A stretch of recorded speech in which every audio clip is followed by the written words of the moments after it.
মা মণ্ডপে আসার পর থেকে কিভাবে যে দিনগুলো চলে যায় বুঝতেই পারি না।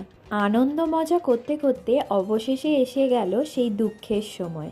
আজ মায়ের বিজয়ার দিন। প্রতি বছরের ন্যায় এবছরও দুপুরে খিচুড়ি ভোগের আয়োজন করা হয়েছিল। তারপরে শুরু হলো মায়ের বরণ।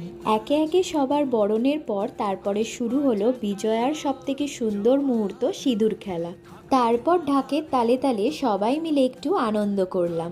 মাকে নিয়ে আসার সময়ই তো তোমাদেরকে বলেছিলাম যে এই পুজোকে আমি ভীষণ ভালোবাসি। এরপর মাকে পাড়ার সকলে মিলে মণ্ডপ থেকে লরিতে তোলা হলো। এই সময়টা ভীষণ খারাপ লাগে, কারণ আবার 1 বছরের অপেক্ষা মার মণ্ডপে ফিরে আসা।